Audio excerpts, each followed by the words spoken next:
하나님 말씀 보겠습니다. 요한복음 9장 1절에서 12절 말씀까지 보겠습니다.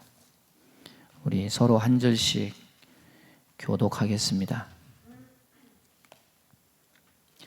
예수께서 길을 가실 때에 날 때부터 맹인된 사람을 보신지라.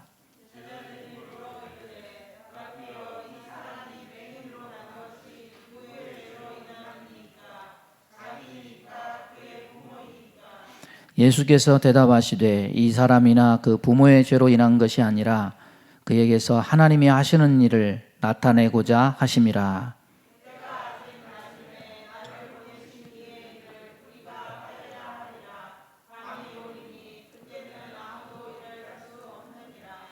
내가 세상에 있는 동안에는 세상의 빛이로라.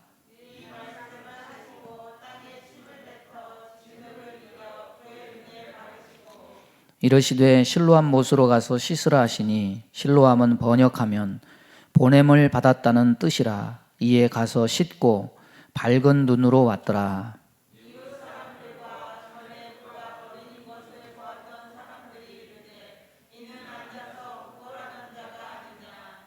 어떤 사람은 그 사람이라 하며 어떤 사람은 아니라 그와 비슷하다 하거늘 자기 말은 내가 그러하니 대답하되 예수라 하는 그 사람이 진흙을 이겨 내 눈에 바르고 나더러 실로암에 가서 씻으라 하기에 가서 씻었더니 보게 되었노라.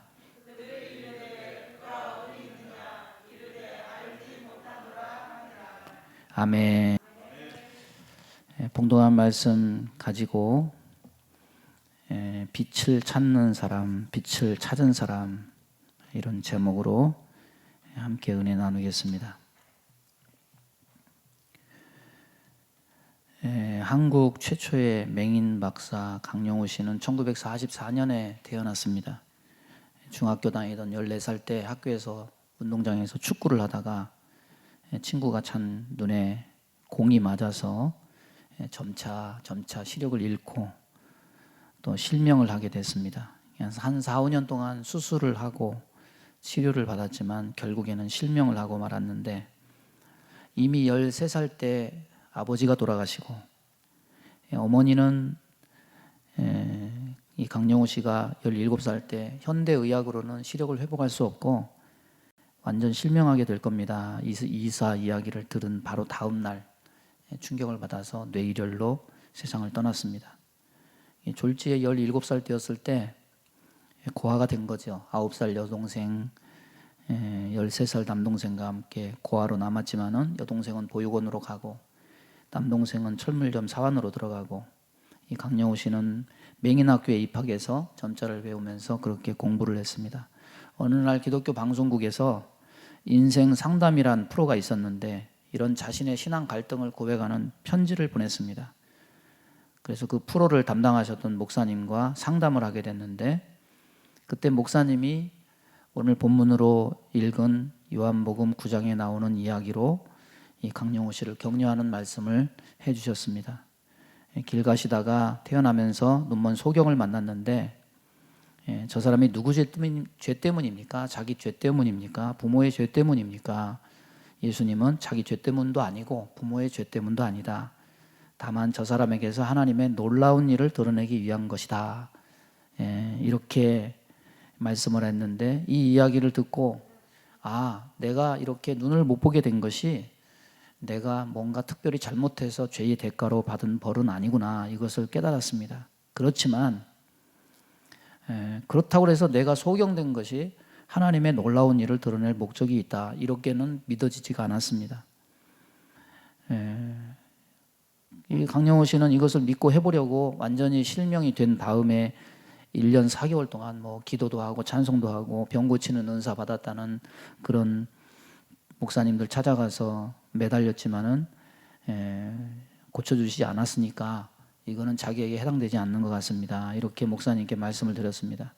그랬더니 이 상담하시던 목사님이 사도 바울의 이야기를 들려줬습니다. 고린도전서 12장 7절 이하에 보면은 사도 바울의 그 이야기가 나오는데 사도 바울은 지병을 가지고 있었습니다.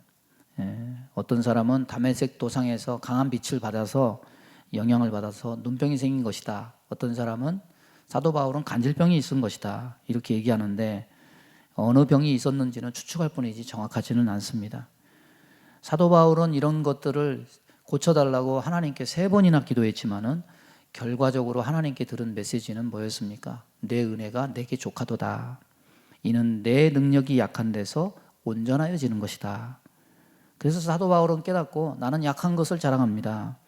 내가 그리스도를 위해서 나의 이 약한 것, 때로는 능욕, 궁핍, 핍박 이런 곤란들 나는 이것을 기뻐합니다. 왜냐하면 나는 약하지만 나의 약함을 통해서 하나님이 강하게 역사하시기 때문입니다.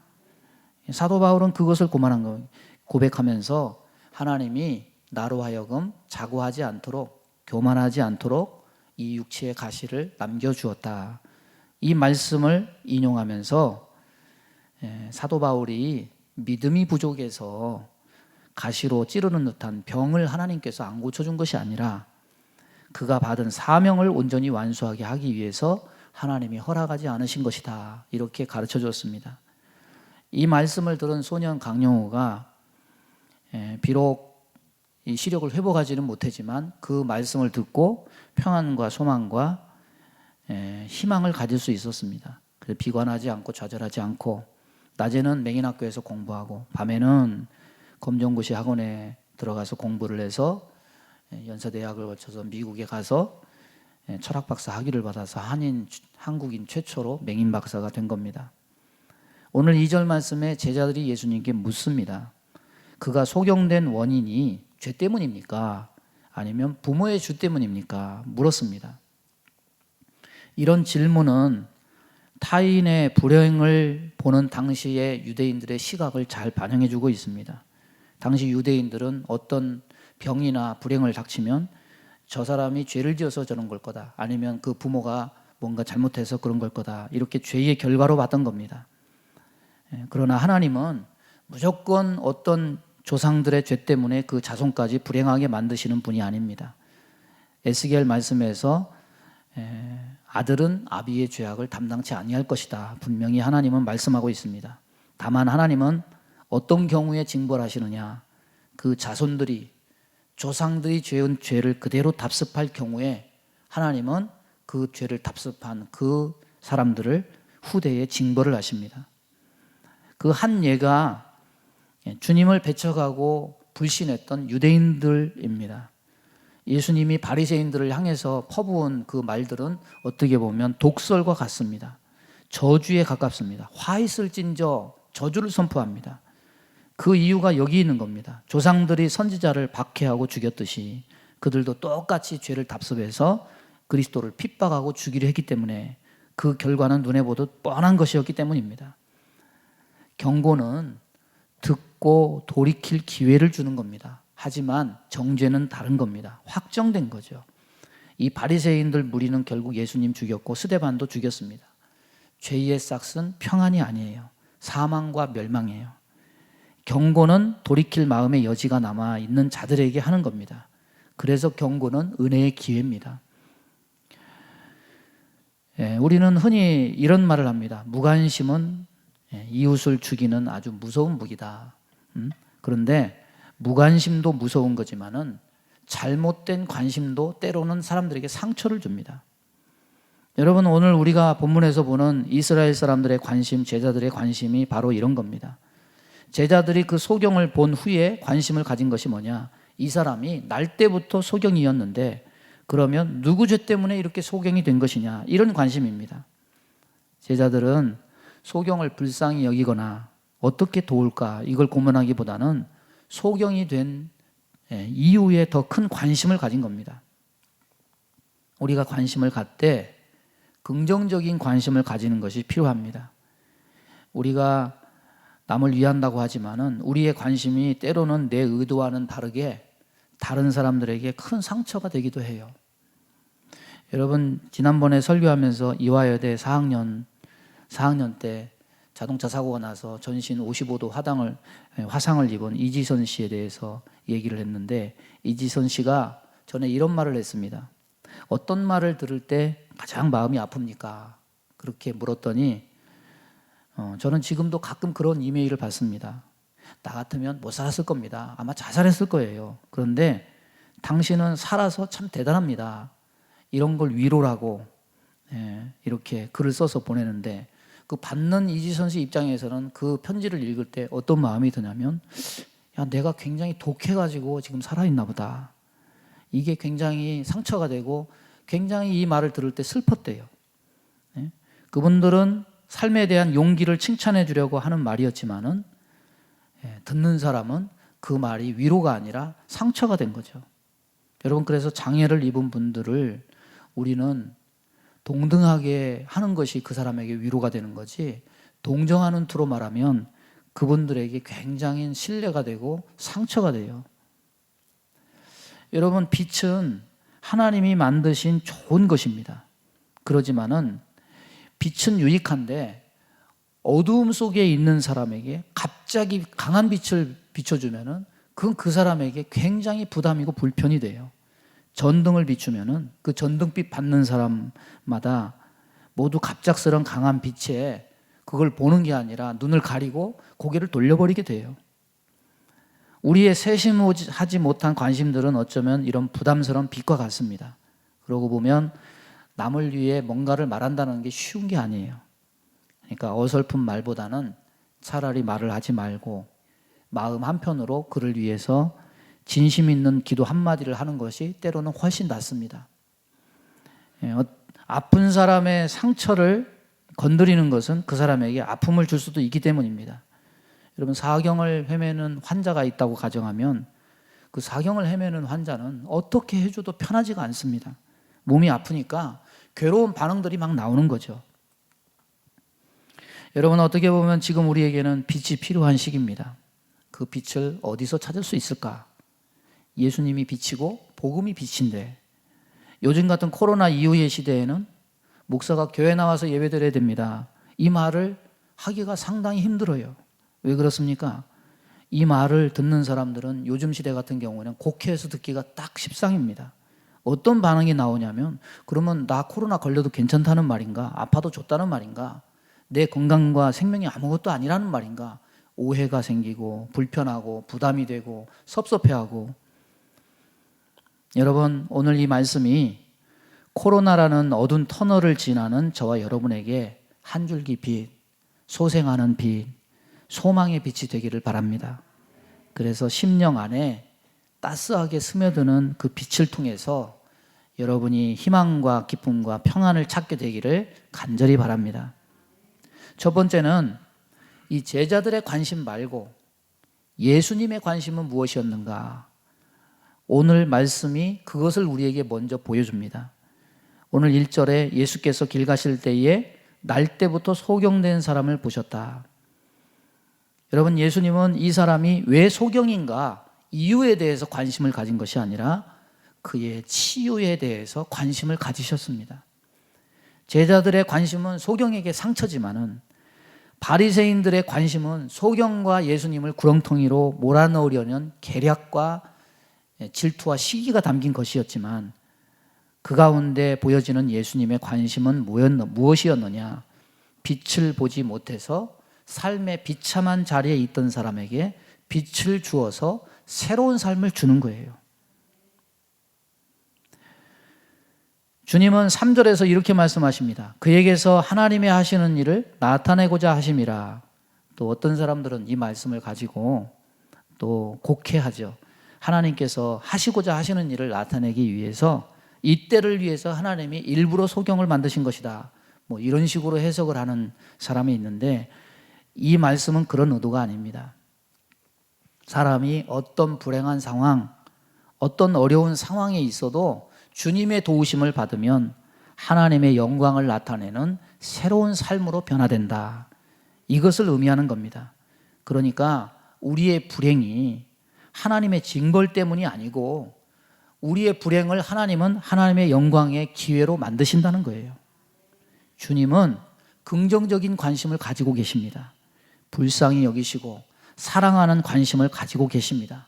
그래서 사람들에게 새로운 삶을 살 수 있는 기회를 주십니다. 그러니까 우리에게나 우리의 삶에 어떤 어려움과 불행이 닥칠 때 우리는 이것을 기억하고, 하나님이 내 삶 속에 역사하면 내 이 불행이 하나님의 영광을 드러내는 기회가 될 수 있다. 이런 사실을 여러분 인정하고 생각할 수 있기를 바랍니다. 그렇다면 인간에게 닥친 불행이 어떻게 하나님의 영광을 나타내는 기회가 될 수 있느냐?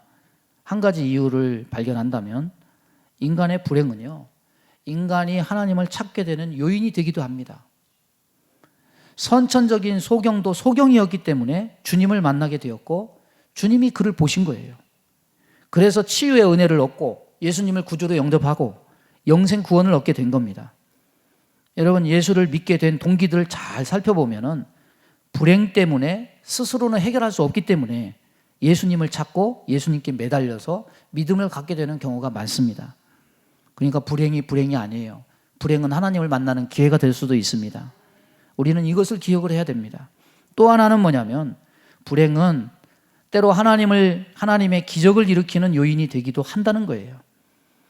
여러분, 성도가 해결할 수 없는 큰 불행이나 문제를 당했을 때 하나님을 의지하고 간구하면 하나님은 그 기도를 들으십니다. 불행으로부터 구원의 손길을 내미십니다. 이스라엘 백성들이 홍해 바다가 앞이고 뒤에는 애굽 군대가 추격해오고 좌우에는 사막이 있을 때, 진퇴양난의 위기를 당한 적이 있을 때 이스라엘 백성들이 절망하고 부르짖습니다. 모세를 원망합니다. 그런데 모세는 그 위기 속에서 그 위기를 뭘로 보았느냐? 하나님의 큰 권능을 경험할 수 있는 기회로 봤습니다. 백성들에게 너희는 두려워하지 말고 가만히 서서 오늘날 너희를 위하여 행하시는 구원을 보라. 결국 지팡이로 홍해를 내리쳤을 때 홍해가 갈라졌고, 홍해를 건넌 이후에는 여인들이 소고치며 찬양하며 하나님께 영광을 돌렸어요. 그렇다면 우리에게 닥친 불행은 하나님의 영광스러운 기적을 일으키게 하는 요인도 될 수 있음을 우리는 기억해야 돼요. 여러분, 그렇다면 오늘 우리가 사는 현실에서 우리도 이런 생각을 할 수 있습니다. 코로나로 인해서 다 절망하지만 코로나 때문에 하나님을 찾는 계기가 있는 사람이 분명히 있을 것이다. 코로나의 아픔 때문에 그것을 가지고 하나님께 기도할 때 하나님께서 그것을 하나님께 영광 돌리는 기회로 만드는 그런 일을 보여주시는 일이 분명히 있을 것이다. 예?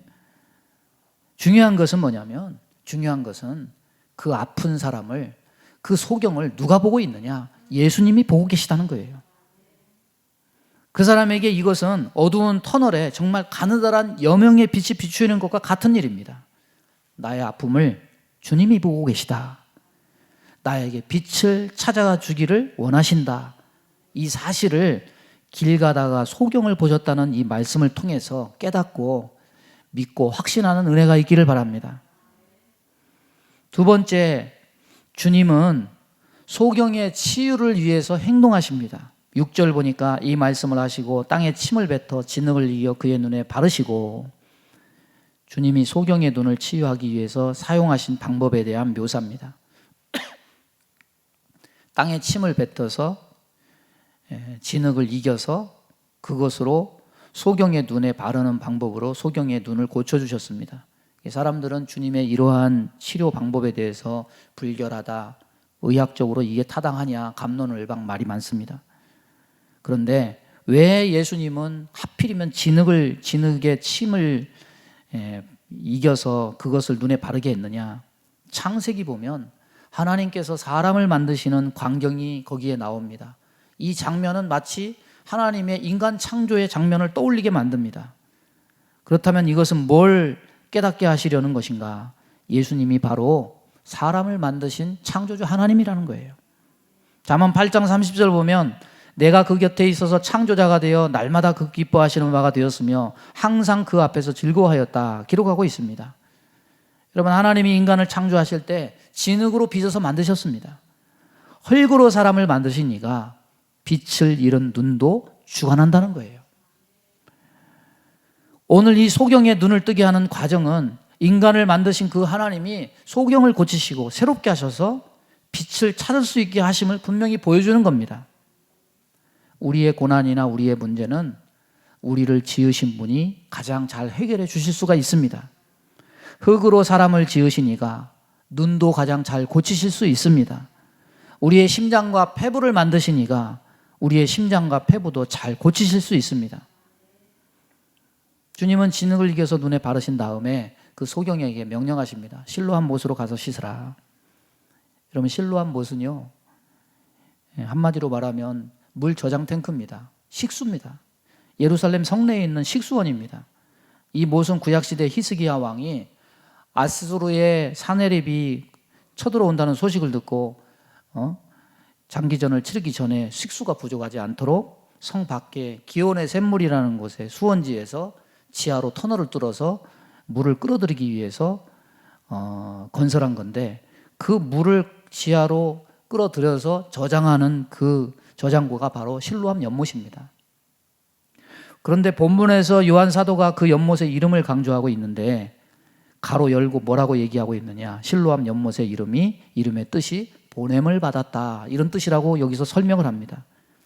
원래 이런 뜻이 생긴 것은 실로암 연못이 그 밑에서 콸콸 솟는 그런 자연수가 아니라 밖에서 성 밑에 수로를 뚫어서 그렇게 보내온 물이다, 그런 의미에서 그렇게 붙여진 이름인데, 여기서 이 의미를 강조한 이유는 뭐냐, 소경이 실로암으로 보냄을 받음으로써 구원에 이르는 것처럼 모든 사람들은 보냄을 받으신 그리스도께 가야 치료를 받을 수 있다, 이것을 우리에게 깨닫게 하는 겁니다.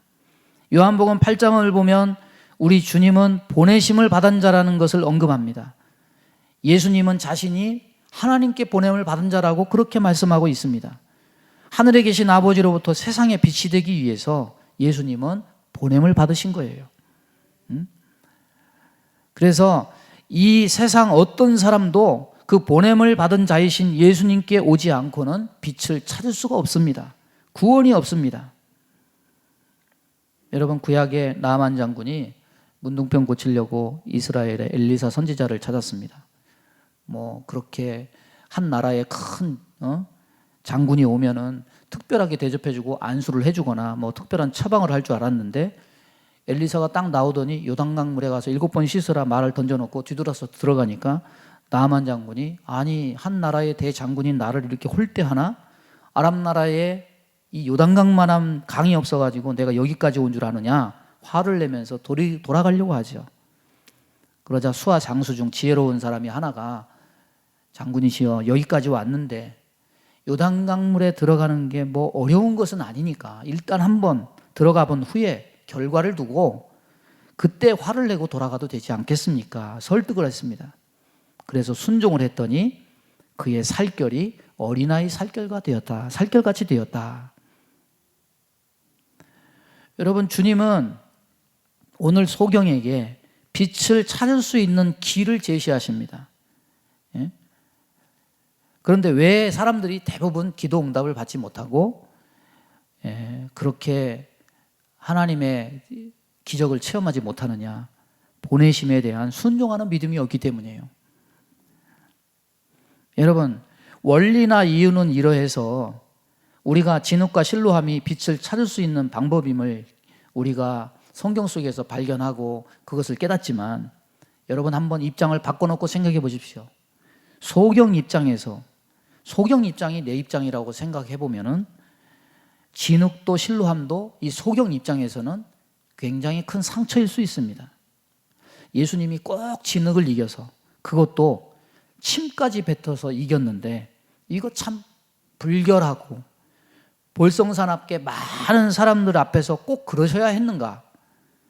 여러분, 이게 여러분의 일이라고 했다면 그 많은 사람이 군집해 있는 가운데 땅에 침을 뱉어가지고 그걸 이겨가지고 진흙으로 눈에 이겨서 바른 그 모습, 얼마나 더럽습니까? 얼마나 수치스럽습니까? 그것도 그렇게 바른 채로 어디까지 가야 되느냐? 실로암 연못까지 가야 돼요. 어떤 사람은 이렇게 말하겠죠. 아니 눈 고치는데 그 정도도 못해? 그렇게 말씀하시는 분도 있겠지만은, 그게 막상 내 일이라고 한다면, 내가 그 입장이라고 한다면, 특히 이렇게 예쁘게 곱게 화장하신 분들에게 그런 일을 하라고 한다면 아마도 선뜻 그렇게 그런 마음이 들지 않을 거예요. 꺼림칙하고 멈칫하고 주저하게 되는 말씀일 수 있습니다. 또 하나는 실로암입니다. 여기서 실로암까지 가는 거리는 상당한 거리가 있어요. 앞을 못 보는 소경더러 거기까지 가서 씻으라 하는 것은 그를 배려하지 않고 애먹이는 일이 될 수 있습니다. 여러분, 실로암 연못은 평지가 아닙니다.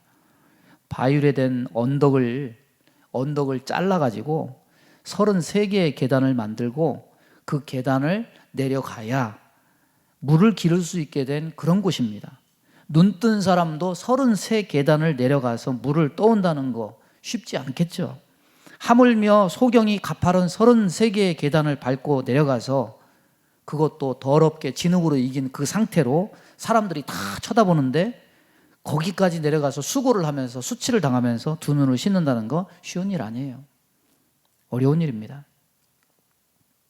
여러분, 이 실로암의 기적 사건은 자존심 따지고 더러움 따지고 사람들 이목 따지고 거리를 따지고 여러분, 주님의 의도를 상처로 받아들이는 사람은 절대로 일어날 수 없는 사건입니다. 정말 바보처럼 순종해야 일어날 수 있어요.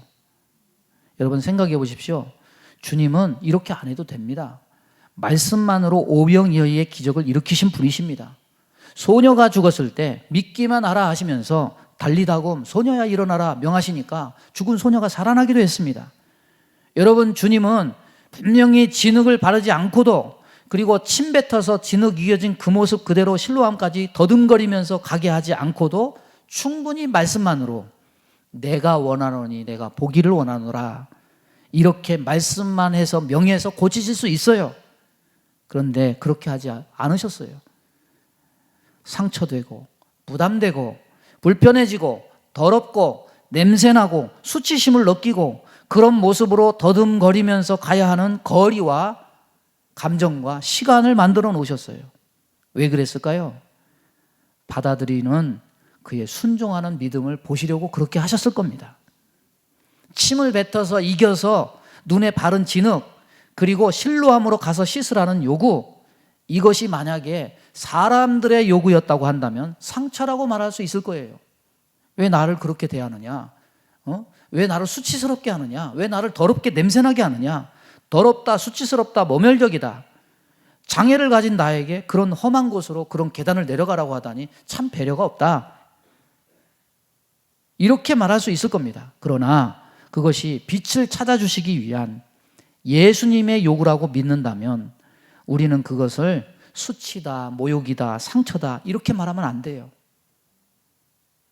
주님은, 따라서 보겠습니다. 주님은 우리에게 상처 주는 분이 아니라 우리의 상처를 치료하시는 분이시다. 믿으시기 바랍니다. 우리에게 어둠을 던져주시는 분이 아니라 어둠을 물리치고 빛을 찾아주는 분이십니다.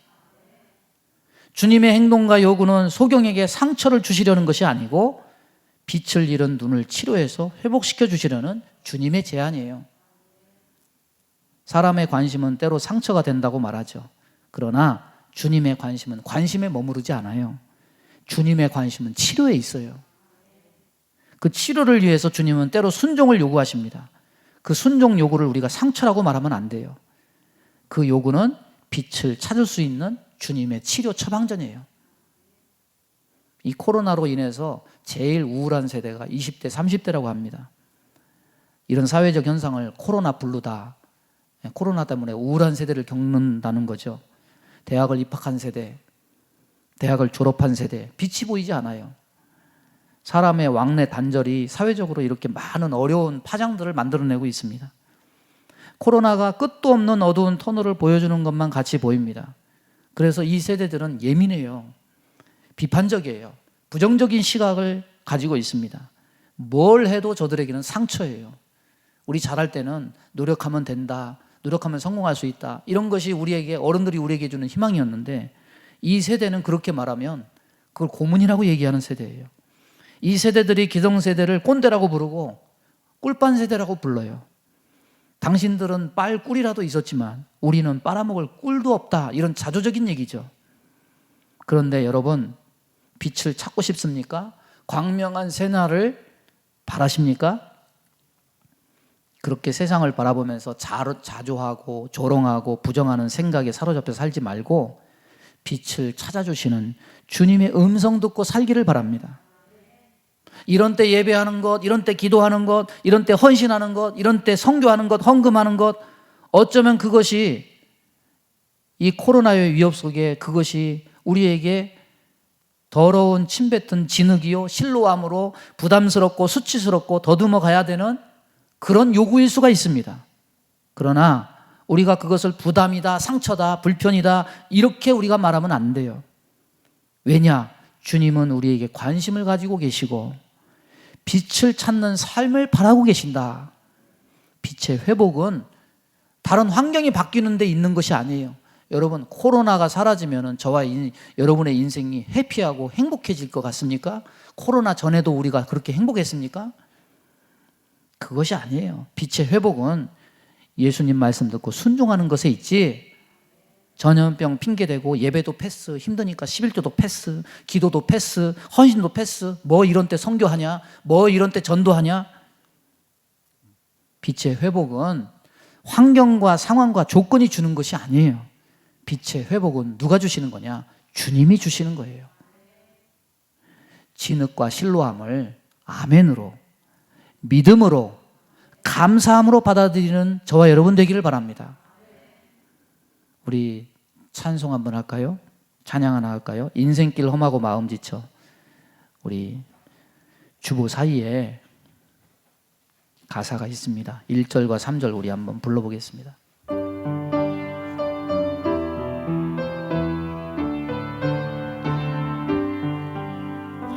인생길 험하고 마음 지쳐 살아갈 용기 없어질 때 너 홀로 앉아서 낙심치 말고 예수님 품으로 나오시오. 예수님은 나의 생명, 믿음, 소망, 사랑 되시니 십자가 보혈 자비의 손길로 상처 입은 너를 고치시리. 3절 부릅니다.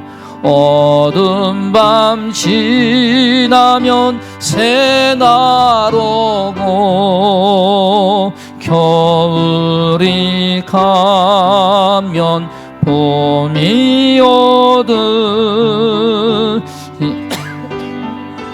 슬픔이 지나고 나면 광명한 새날이 다가오네.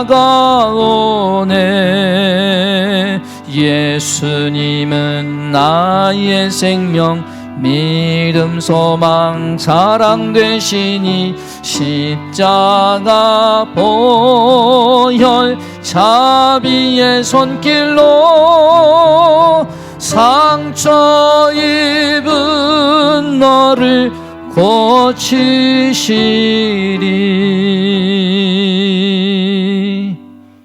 아멘. 순종하면 예수님이 득을 보는 게 아니에요. 상처 입은 우리를 주님이 치료하십니다. 빛을 잃은 우리에게 빛을 보게 하십니다. 순종을 싫어하는 사람치고 믿음이 자라는 것을 본 적이 없어요.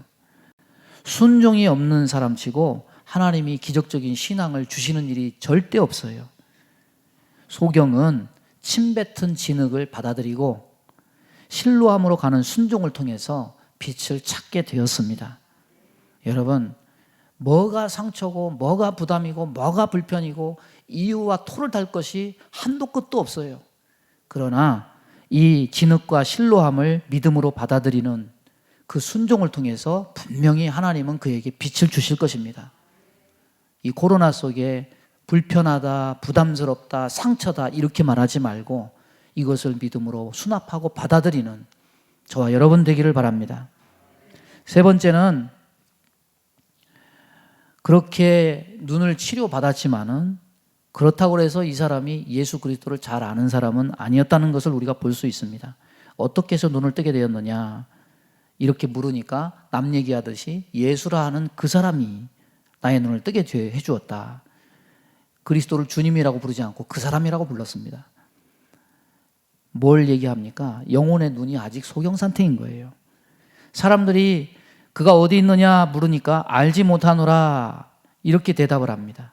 자기 눈을 뜨게 해주신 그리스도를 찾아서 감사드리지 않은 거죠. 예수님이 어디 계신지도 몰라요. 여러분, 이가 적극적으로 예수님을 찾아서 감사드리지 않았다는 것은 육신의 눈은 떴지만은 영혼의 눈은 뜨지 못했다는 사실을 우리에게 시사를 해줍니다. 우리가 육체를 고침받는 것도 참 감사하고 은혜로운 일이에요. 그러나 거기서 더 나아가야 돼요. 신앙의 눈이 떠져서 예수님을 알아보고 그분을 그리스도로 의지하고 섬기는 사람만이 진정한 축복을 받은 겁니다. 그래서 가장 큰 기적은 뭐냐? 주님이 우리의 마음의 눈을 뜨게 만들어서 믿음으로 주님을 다시 바라보게 만드는 일입니다. 죽은 자를 다시 살리는 것이 큰 기적이 아니에요. 뭐가 기적이냐? 영적으로 죽었던 우리 영혼을 하나님께서 만나주시고 다시 살리셔서 하나님과 교제할 뿐만 아니라 하나님을 섬기는 자가 되었다는 것, 이것이 바로 가장 큰 은혜고 기적이고 축복입니다. 다행히 이 소경되었던 사람은 신앙의 눈까지 뜨게 되었습니다. 17절에서는 선지자라고 부르고 31절에서는 경건하여 하나님의 뜻대로 행하시는 분이라고 하는데 36절에서는 드디어 그 사람이라고 부른 이 사람이 예수님을 주님이라고 불러요.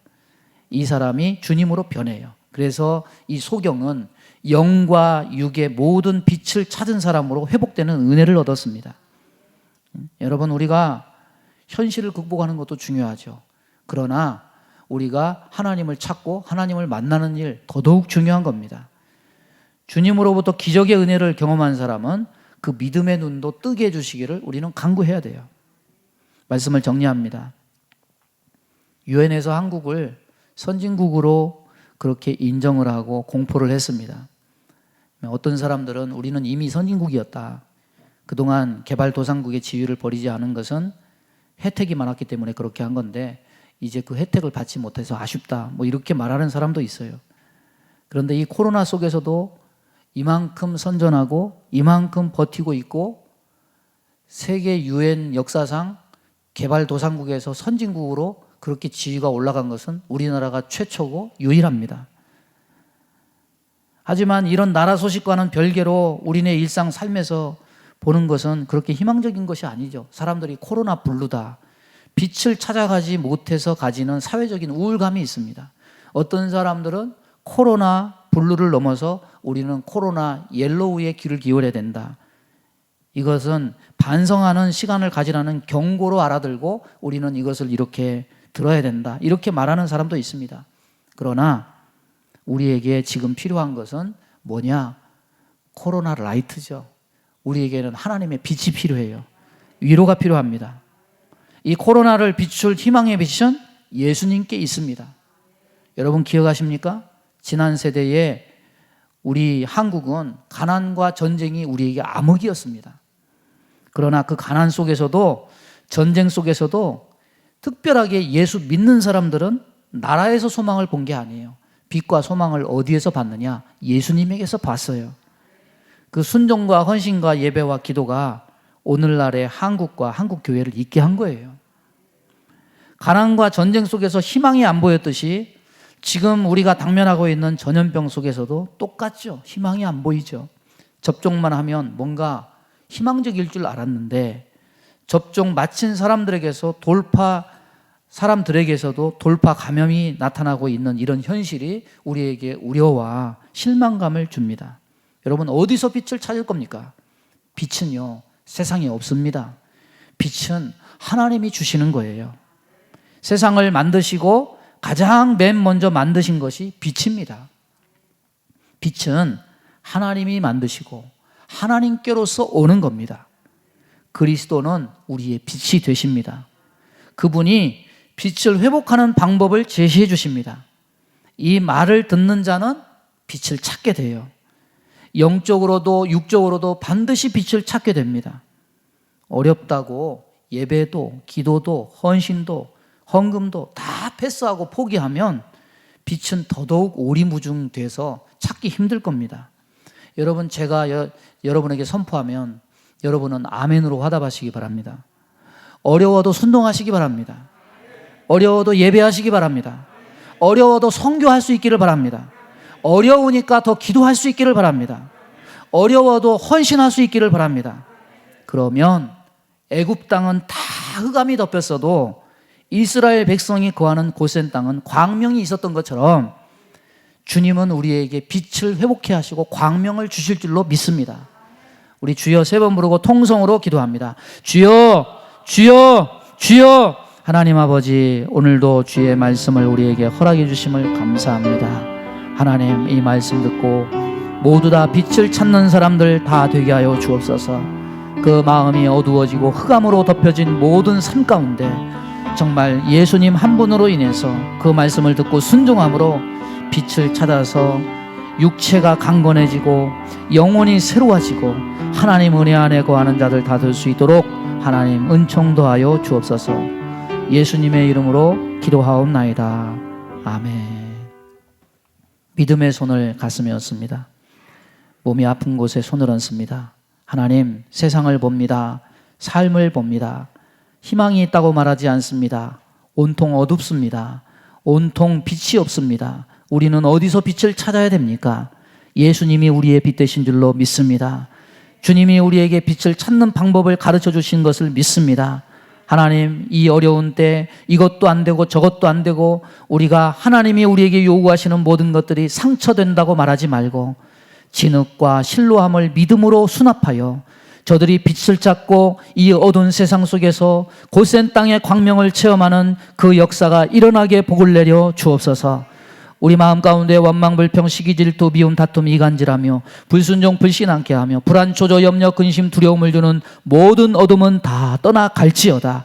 주님, 우리 마음에 빛을 비춰 주옵시고 우리 인생길에 광명을 비춰 주셔서 어두운 세상 속에서 코로나도 극복하고 우리의 믿음 생활에 하나님의 기적을 보는 귀한 성도들 다 되게 복을 내려 주옵소서. 몸이 아픈 곳에 손을 얹고 기도합니다. 손을 얹는 곳마다 보혈로 씻어 주옵소서. 하나님, 이 전염병이 접종 백신도 뚫고 돌파 감염으로 많은 사람들을 어렵고 힘들게 하고 있습니다. 하나님, 돌파 감염도 주님께서 저들에게 막아주시고 저들 강건케 하사 이 코로나도 능히 이기고 우리가 천국 가는 이 길에서 하나님께서 빛을 비춰주심으로 말미암아 승리할 수 있도록 은총 더하여 주옵소서. 예수님의 이름으로 축복하며 기도하옵나이다. 아멘.